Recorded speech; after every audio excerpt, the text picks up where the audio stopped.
We're going to vet the president. We're going to talk about his vacation, his golfing. 2 golf outings for the president cost $2.9 million. That alone is amazing. Should a president, the leader of the free world, be on a social network tweeting? No. He's kind of a celebrity president. He's kind of like Ryan Seacrest. This is a president who does not really know what he wants to do. He simply wants to be popular with everybody, every audience before which he stands. The president seems almost obsessed with cable TV, or am I wrong? This is a president who rules by executive authority. Executive action. When he's not doing executive actions, he's out on the golf course. The president heads to Florida for a boys' weekend of golf. Yes, this president is the beneficiary of the vision and the action of his predecessor. The rule used to be a sitting president doesn't criticize his predecessor, especially by name. Has any president in your lifetime taken on this kind of tone, this kind of harshness, either towards his predecessor or towards a single media outlet? I have never seen this before. Without the teleprompter, the president doesn't know exactly what to do correctly. The president's budget that he gave today, all right, doesn't cut any deficit.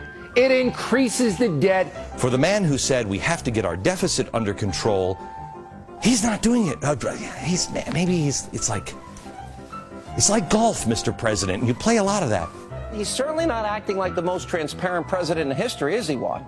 What's in those records that you don't want us to know about? Once again, he's pandering to the worst regimes and thugs and dictators. This is a president that is acting like a dictator. This is a president who is ignoring the rule of law and siding with lawbreakers. This is a president now who's demonstrated that he will lie to push through a program. And once the president tweets it, then it becomes canon. Oh, that's a fact. The president says it's a fact. He's in love with campaigning. He's going to fundraisers tonight. He achieved that significant accomplishment earlier today while vacationing in Florida on your dime. This president and the people around him are convinced that God has anointed him to fix everything in one fell swoop. That's not how American politics work. That's not how life works. This is a president who has become known, I think, to the public as a blamer. He never makes any concessions. He always treats his opponents as though they're enemies. We have a president who can never admit he's wrong. He's so insecure and vain at the same time.